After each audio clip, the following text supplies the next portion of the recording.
Let me welcome you all to this session on time, distance and speed on behalf of Efrin's Pathshala. এইটো এটা important chapter হয়। ইয়াৰ পৰা সাধাৰণতে এটা question থাকে, এটা বা দুটা কুৱেশ্যন বিভিন্ন ধৰণৰ কম্পিটিটিভ এক্সামত। তো আমি চাওঁ কেনেকুৱা ধৰণৰ বিভিন্ন কুৱেশ্যন থাকিব পাৰে। তিনিটা বস্তু আছে এইটো চেপ্টাৰত। এটা হৈছে ডিষ্টেন্স, আৰু এটা হৈছে স্পীড, আৰু এটা হৈছে টাইম। এই তিনিটা বস্তুৰ ৰিলেশ্যনশ্বিপকে ভিত্তি কৰি পেলাই কুৱেশ্যনবিলাক বনোৱা যায়। ফৰ্মুলাটো কি? Distance equal to speed into time, direct sells takes, এনেকৈ বুলি মনত ৰাখিব পৰা।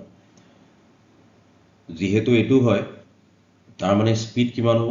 Distance by time, kilometre per hour. Time কিমান হ'ব? Distance by speed. স্পীডৰ জেনেৰেলি আমাৰ কিলোমিটাৰ পাৰ আৱাৰ বা মিটাৰ পাৰ ছেকেণ্ডত দিয়া থাকে। ডিষ্টেন্স জেনেৰেলি কিলোমিটাৰ মিটাৰত দিয়া থাকে। টাইম আমাৰ জেনেৰেলি আৱাৰ বা ছেকেণ্ডছত দিয়া থাকে, কেতিয়াবা মিনিটছতো সোধে। এতিয়া এটা বস্তু আগবঢ়াৰ আগতে আমি জানিব লাগিব, মনত ৰাখিব লাগিব যে কিবা এটা বস্তু কিলোমিটাৰ পাৰ আৱাৰত যদি থাকে, তাক আমি মিনিট পাৰ ছেকেণ্ডত কনভাৰ্ট কৰিবৰ কাৰণে 5/18 দি পেলাই পূৰণ কৰোঁ। এইটো সিমিলাৰলি মিটাৰ পাৰ ছেকেণ্ডত যদি কিবা এটা থাকে, তাক আমি কিলোমিটাৰ পাৰ আৱাৰত লৈ যাবৰ কাৰণে 18/5 দি পেলাই পূৰণ কৰোঁ। এই বস্তুটো আমি মনত ৰাখিব লাগিব। নেক্সট মই এটা বস্তু তোমালোকক বুজাব বিচাৰিছোঁ, এইটো হৈছে ৰিলেটিভ স্পীড। আমি কেনেকৈ বুজিম? ধৰি লোৱা এ আৰু বি দুজন ব্যক্তি যোনে নিজৰ নিজৰ স্কুটি বা বাইকত গৈ আছে। এও গৈ আছে সাপোজ A কিলোমিটাৰ পাৰ আৱাৰত, এও গৈ আছে B কিলোমিটাৰ পাৰ আৱাৰত। এতিয়া আমি উদাহৰণস্বৰূপে যদি ধৰি লওঁ এখেতৰ স্পীড 40 কিলোমিটাৰ পাৰ আৱাৰ, এখেতৰ 20 কিলোমিটাৰ পাৰ আৱাৰ। তাৰ মানে এই যোনজন আছে তেখেতে প্ৰথম ঘণ্টাত 40 কিলোমিটাৰ যায়, দ্বিতীয় ঘণ্টা 1 ঘণ্টাত যিহেতু 40 গৈ আছে, দ্বিতীয় ঘণ্টাত 80, তৃতীয় ঘণ্টাত তেখেতে আৰু 40 মানে 120 কিলোমিটাৰ যায়। 3 ঘণ্টাত 120 কিলোমিটাৰ যায়।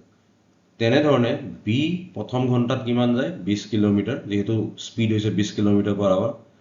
ছেকেণ্ড ঘণ্টাত 40, তৃতীয় ঘণ্টাত 60, তো 120 কিলোমিটাৰ যায়, এও 60 কিলোমিটাৰ যায় 3 ঘণ্টাত। সেইটো বস্তুক আমি এনেদৰেও ভাবিব পাৰোঁ যে প্ৰত্যেক ঘণ্টাত যিহেতু এজনৰ স্পীড 40 কিলোমিটাৰ পাৰ আৱাৰ আৰু এজনৰ 20 কিলোমিটাৰ পাৰ আৱাৰ, তাৰ মানে প্ৰত্যেক ঘণ্টাত ইন এভৰি আৱাৰ এ যাৰ স্পীড বেছি আছে তেখেতে 20 কিলোমিটাৰ পাৰ আৱাৰৰ এটা এডভান্টেজ পায়, আগবাঢ়ি যায়। গম পাইছা? তো এই যোনটো আমাৰ আণ্ডাৰষ্টেণ্ডিং যে এটাৰ লগত আৰু এটা আগবাঢ়ি গৈ আছে ক্ৰমান্বয়ে, সেইটোৱে হৈছে ৰিলেটিভ স্পীড। যেনেকৈ তোমালোকে ঘড়ীৰ অংক কৰিছা, টাইমৰ অংকত গোটেই টাইমৰ অংকৰ ফৰ্মুলা বেছড আছে ৰিলেটিভ স্পীডৰ ওপৰত। 1 মিনিটত ঘণ্টাৰ কাটা কিমান ডিগ্ৰী যায়, 1 মিনিটত মিনিটৰ কাটা কিমান যায়। সেই তাৰ ৰিলেটিভ স্পীডৰ পৰাই টাইমৰ কুৱেশ্যনবিলাক জেনেৰেলি সলভ হয়। আমি কেনেকৈ ডিনোট কৰোঁ, এইটো কি বুজাই আছোঁ? Relative speed of A with respect to B if they are in the same direction, তেতিয়াহ'লে এটাৰ পৰা এটা মাইনাছ হয়, যোনটো আমি ইয়াতে কৰি চাইছোঁ 40 - 20। যদি দুইটা বিপৰীত দিশত আহে, এই এনেকুৱা দুটা গাড়ী বিপৰীত দিশত আহি আছে, ধৰি লোৱা এটা 40 কিলোমিটাৰ স্পীড পাৰ আৱাৰ, এটাৰ 20, দুইটা যদি খুন্দা লাগে তেতিয়াহ'লে দুইটাই 60 কিলোমিটাৰ পাৰ আৱাৰত খুন্দা মাৰিব, কিন্তু দুইটাই নিজৰ নিজৰ স্পীডত আছে। অপজিট আহিলে আমি কি কৰোঁ? প্লাছ কৰোঁ। এই অংকটো বুজিবৰ কাৰণে আমি নেক্সট কুৱেশ্যন ইয়াতে কৈছে যে ৱাকিং at a speed of 5 kilometre per hour from his home, এজন কোনোবা এজনে ঘৰৰ পৰা যেতিয়া 5 কিলোমিটাৰ/আৱাৰত যায় খোজকাঢ়ি পেলাই, তেতিয়া তেওঁৰ ট্ৰেইনটো 7 মিনিটৰ মিছ হয়, মানে 7 মিনিট আগতেই ট্ৰেইনটো গুচি গৈছে। মানে তেওঁৰ টাইম কিমান লাগে? যে এনেকুৱা অংক কৰিবৰ কাৰণে তুমি ধৰি ল'লা যে দুইটাৰ জাগাৰ ডিষ্টেঞ্চ হৈছে d কিলোমিটাৰ। জেনেৰেলি টাইম লাগে t আৱাৰ্ছ, স্পীড হৈছে ধৰি লোৱা s কিলোমিটাৰ/আৱাৰত যদি যায়, আমি ধৰি ললো এতিয়া স্পীডটো দিয়া আছে ইয়াতে যে 5 কিলোমিটাৰ/আৱাৰত গৈছে, ডিষ্টেঞ্চ আমি নাজানো, ওলাব দিছে। টাইম কিমান লাগিছিলে? নৰ্মেল যিমান লাগে তাতকৈ 7 মিনিট বেছি লাগিছে, t + 7 মিনিট বুলি লিখি দিছো, t আৱাৰ + 7 মিনিট। ঠিক আছে। নেক্সট কৈছে যদি তেখেতে 1 কিলোমিটাৰ/আৱাৰৰ স্পীড যদি বঢ়াই দিলেহেঁতেন, মানে 6 কিলোমিটাৰ/আৱাৰ যদি হ'ল হয়, তেন্তে তেতিয়া তেওঁ এই টাইমখিনি পাই গ'লহেঁতেন 5 মিনিট আগতে, মানে t - 5 মিনিট আগতে পাই গ'ল। এতিয়া ডিষ্টেঞ্চটো চেঞ্জ হৈ থকা নাই, ডিষ্টেঞ্চটো ঘৰ আৰু ষ্টেচনৰ মাজত ছেইম আছে। Distance equal to speed into time, এইটো জানো। ফাৰ্ষ্ট কেজত কি কৈছে? 5 স্পীড ইনটু টাইম, টাইমটো কিমান? t + 7। এইটো এনেই বুজিবৰ কাৰণে লিখিছো, শুদ্ধ হৈ থকা নাই, কিন্তু এইটো আৱাৰ, এইটো মিনিটত আছে। তথাপিও জাষ্ট দ্বিতীয় ক্ষেত্ৰতো ডিষ্টেঞ্চটো চেঞ্জ হোৱা নাই, ডিষ্টেঞ্চ একেই আছে, কনষ্টেণ্ট। নেক্সট টাইমটো লাগি আছে t আৱাৰ 5 মিনিট। অ'কে, এইটো হৈছে তোমাৰ ডিষ্টেঞ্চ ছেইম আছে, স্পীড বঢ়োৱাৰ লগে লগে টাইম কম লাগিব, সেইটোৱে। এতিয়া তোমাক যদি মই কওঁ যে এই দুয়োটা টাইমত, দুটা কণ্ডিশ্যনত টাইমৰ কিমান টাইমৰ ডিফাৰেঞ্চ আছে। প্ৰথমবাৰ তুমি নিজে ভাবা, ছাপ'জ তুমি এটা জাগাত গৈ পোৱা 10টা বজাত, তোমাৰ সদায় গৈ 10টা বজাত পোৱা নৰ্মেল স্পীডত গ'লে। আজি স্পীড কমাই দিয়াৰ কাৰণে কি হ'ল, তুমি 10:07 গৈ পালা। কালি তুমি কি কৰিলা? স্পীড বঢ়াই দিলা, বঢ়াই দিয়াৰ কাৰণে তোমাৰ কি হ'ল, 5 মিনিট আগতে, মানে 9:55 গৈ পালা। এই দুদিনৰ টাইমৰ ডিফাৰেঞ্চ কিমান? 12 মিনিট। 12 মিনিটৰ ডিফাৰেঞ্চ আছে দুদিনত, হয়নে? সেই 12 মিনিটৰ যে ডিফাৰেঞ্চ আছে, সেইটোৱে আমি এতিয়া ইকুৱেশ্যন টাইপত লিখিব চেষ্টা কৰিম। প্ৰথম দিনাখন কি আছিলে? ডিষ্টেঞ্চ ডিভাইডেড বাই স্পীড, এইটো কি দিব আমাক? টাইম দিব, প্ৰথম দিনাখনৰ টাইম, মাইনাছ ডিষ্টেঞ্চ ডিভাইডেড বাই 6, দ্বিতীয় দিনাখনৰ টাইম। এই দুটা টাইমৰ ডিফাৰেঞ্চ কিমান? 12 মিনিট। কিন্তু যিহেতু ডিষ্টেঞ্চ কিলোমিটাৰত আছে, এইবিলাক কিলোমিটাৰ/আৱাৰত আছে, এইটোক আমি কনভাৰ্ট কৰি ল'ব লাগিব আৱাৰত। এতিয়া আমি যদি ইয়াতে হেৰি লওঁ, এলচিএম 6d 5d 12 60, 30 দি পেলাই দুবাৰ 6, তাৰ মানে d ইকুৱেল টু 6 কিলোমিটাৰ। চাওঁ, দুটা ষ্টেচন বি আৰু এম কিমান দূৰত আছে? 465 কিলোমিটাৰ দূৰত আছে। ৰাতিপুৱা 10টা বজাত এই ষ্টেচনটোৰ পৰা, বি ষ্টেচনৰ পৰা এটা ট্ৰেইন 65 কিলোমিটাৰ/আৱাৰত গতি কৰে, জাৰ্ণি আৰম্ভ কৰে টুৱাৰ্ডছ এম। 11টা বজাত ৰাতিপুৱা আৰু এটা ট্ৰেইন এম ষ্টেচনৰ পৰা 35 কিলোমিটাৰ/আৱাৰত অপজিট ডাইৰেকশ্যনত মুভমেণ্ট কৰে। কুৱেশ্যনটো সুধিছে যে কেইটা বজাত, কিমান টাইমৰ পিছত বা কেইটা বজাত দুইটা ট্ৰেইন এটাই আৰু এটাক ক্ৰছ কৰিব। প্ৰথমতে মই তোমাক ৰেগুলাৰ মেথডত দেখুৱাই দি আছো। ধৰি ললো let after t hours from 11 AM 11টা বজাৰ টি ঘণ্টা বা x ঘণ্টাৰ পিছত দুইটা ট্ৰেইন এটা এটা ক্ৰছ কৰে বুলি ধৰি ললো এতিয়া আমি আহো ডিসটেন্স কভাৰ্ড বাই প্ৰথম ট্ৰেইনটো ফাৰ্ষ্ট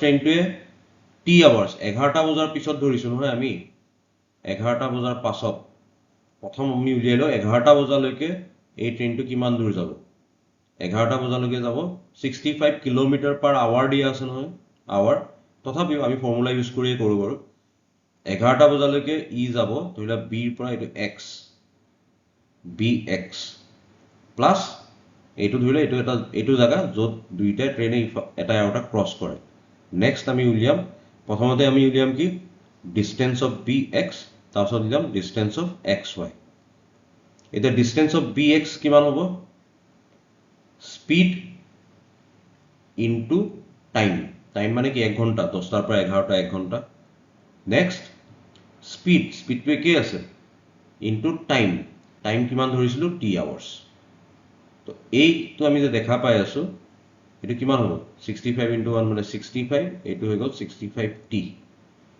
ইয়াতে এইখিনি টাইমত প্ৰথম ট্ৰেইনটো এইখিনি পাবহি সিমিলাৰলি দ্বিতীয় ট্ৰেইনটোৱে ইয়াৰ পৰা ইয়াত আহিবৰ কাৰণে কিমান টাইম লগাব m ৰ পৰা x আহিবৰ কাৰণে speed 35 kilometre per hour into time ধৰা আছে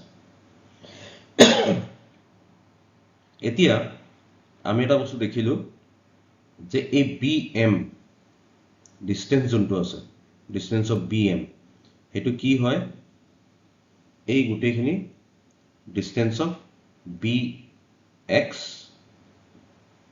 সরি by ধৰিছিল এটো ডিসটেন্স অফ by মানে এইখিনি জায়গা য'ত এটা এটা ক্ৰছ কৰে প্লাস এইখিনি ডিসটেন্স অফ my এইখিনি ডিসটেন্স প্লাস এইখিনি ডিসটেন্স দুইটা মিলালে কিমান হয় দিয়া আছে আমাৰ 465 কিলোমিটাৰ তে আমি ইকুৱেশন বনাও এটো কিমান by এটো কিমান আমি এই মাত্ৰ উলিয়াইছো 65 প্লাস 65t আৰু এটো কিমান my হ'ব এটো হৈছে 35t দুইটা মিলালে কিমান 465 তো 65 ইয়াতে কিমান আহিছে 100t equal to 465 তাৰ মানে 100t equal to 400 t equal to 4 hours 4 hours মানে কি 11টা বজাৰ পিছৰ 4 ঘণ্টা মানে 3টা বজাত দুইটা ট্ৰেইন এটা এটা ক্ৰছ কৰিব এতিয়া আমি সেম অংকটো ৰিলেটিভ স্পিডত কৰিছা ৰিলেটিভ স্পিড তোমাৰ ৰিলেটিভ স্পিড মানে আপেক্ষিক এটাৰ লগত আৰটা তা আমি আমাৰ থিওৰি পাৰ্টত কি ডিসকাস কৰিছো যেতিয়া অপোজিট আহে তেতিয়া কি হয় স্পিড দুটা প্লাস হয় এতিয়া আমি আকৌ ধৰি ললো যে after 11 am after t hours 11টাৰ পিছত আগত যেনেকৈ ধৰিছো t hours both the train crosses each other ঠিক আছে 11টা সেম আগত যোনটো বস্তু ধৰিছিলো এবাৰ সেমই ধৰিছো 11টা বজাৰ পিছত t ঘণ্টাৰ পিছত এটা এটা ট্ৰেইনক ক্ৰছ কৰে এটো হৈ গ'ল এতিয়া speed of first train with respect to second train দুইটা ট্ৰেইন যে আহি আছে অপোজিট দিশত এই দুইটা ট্ৰেইন যে অপোজিট আহি আছে তো হিহতৰ স্পিড ৰিলেটিভ স্পিড কিমান হ'ব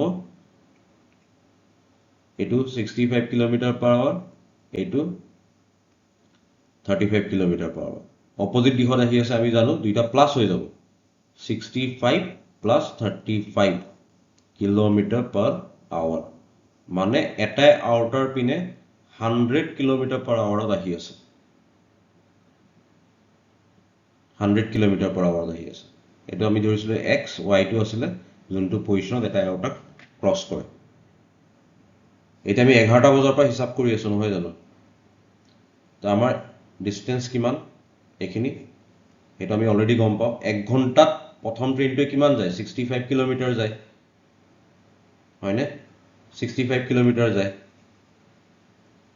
প্ৰথম ঘণ্টাত 10টা বজাৰ পৰা যেহেতু আৰম্ভ কৰে আমি টাইমটো একে কৰি ল'ব লাগিব দুইটা সো প্ৰথম ঘণ্টাত এইটোৱে 65 কিলোমিটাৰ যায় তো বাকি থাকিল কিমান কিলোমিটাৰ 400 কিলোমিটাৰ যেহেতু টোটাল ইজ 465 হল টাইমৰ ফৰ্মুলা কি ডিষ্টেন্স বাই স্পীড তো দুইটাৰ মাজত দূৰত্ব কিমান থাকিলে 400 কিলোমিটাৰ কভাৰ কৰিব লাগিব এটা এৰ'টাক 400 কিলোমিটাৰ কভাৰ কৰিব লাগিব 11টাত আৰু দুইটাৰ স্পীড কিমান এটা এৰ'টাৰ প্ৰতি এটা এৰ'টাৰ পিনে কিমান স্পীডত আহি আছে 100 কিলোমিটাৰ পাৰ আৱাৰত আহি আছে kilometre per hour so 4 hour after 11 AM so দুটা মেথডত আমি এটো কৰিব পাৰো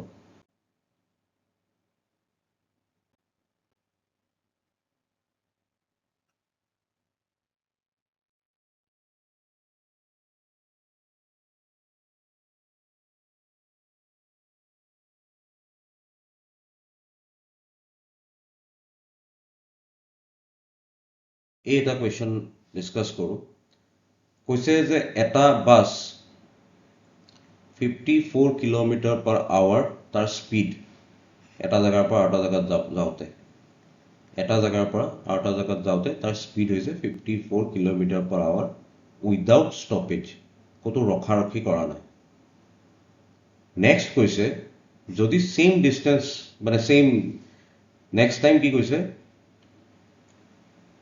কিলোমিটাৰ পাৰ আৱাৰ মানে আৱাৰটো কনস্ট্যান্ট আছে 1 ঘণ্টা স্টপেজ একোত ৰখা নাই হেতু কাৰণে তোমাৰ ই কি কৰিছে 1 ঘণ্টাত 54 কিলোমিটাৰ গৈছে kilometre per hour next time ৰখি যোৱাৰ কাৰণে ই 45 কিলোমিটাৰ গৈছে 1 ঘণ্টাত কিহৰ কাৰণে 45 কিলোমিটাৰ পাৰ আৱাৰ বুলি কৈছিল না স্পীডটো ৰাইট সো নেক্সট টাইম ই 1 ঘণ্টাত ই ফাৰ্স্ট কেছত কি কৈছে in 1 hour 54 কিলোমিটাৰ এখানে তার স্পিড হল 54 kilometre hour second case in 1 hour 45 kilometre that's why the speed is 45 kilometre per hour এটা তুমি দেখিছা যে 1 ঘণ্টাত 54 কিলোমিটার গৈছে প্ৰথম ক্ষেত্ৰত সেকেন্ড বাৰ 45 গৈছে তাৰ মানে কি 54 minus 45 9 কিলোমিটাৰ কম গৈছে ইয়াতে 1 ঘণ্টাত 9 কিলোমিটাৰ কম গৈছে এই বাসটো কিয় কিয়নো ৰখি আহিছে স্পীড লব পৰা নাই ৰখি আহিছে তো আমাক কোৱেশ্চন সুধিছে যে how many minutes does the bus stop per hour তো 1 ঘণ্টাত কিমান মিনিট ৰখিছে 1 ঘণ্টাত কিমান মিনিট ৰখিছে হয়নে তো 9 কিলোমিটাৰ কম গৈছে 1 ঘণ্টাত 1 ঘণ্টাত 9 কিলোমিটাৰ কম গৈছে 60 মিনিটছত 9 কিলোমিটাৰ কম গৈছে কিহৰ কাৰণে তাৰ ষ্টপেজৰ কাৰণে তো আমাক উলিয়াব লাগে যে 9 কিলোমিটাৰ মানে যে ৰখিছে 9 কিলোমিটাৰ মানে কিমান মিনিট হয় হেতে উলিয়াব দিছে তো আমাৰ ফৰ্মুলাটো কি আছিল পাৰ আৱাৰত সুধি আছে distance equal to speed into time তো আমাৰ বাসটো একচুয়ালি এটোহে বাস ষ্টপেজ নাথাকা কৈ প্লাই 9 কিলোমিটাৰ ৰখিছে স্পীড কিমান 54 কিলোমিটাৰ পাৰ আৱাৰ তো কিমান হ'ব কিমান টাইমৰ কথা পাতি আছো 54 এটো হৈ আছে তোমাৰ 1/6 আৱাৰ কিন্তু আমাক উলাব দিছে কিহত মিনিটত তো হেকাৰণে আমি কি কৰিম আৱাৰৰ মিনিটত কনভাৰ্ট কৰিবৰ কাৰণে এটো কৰিম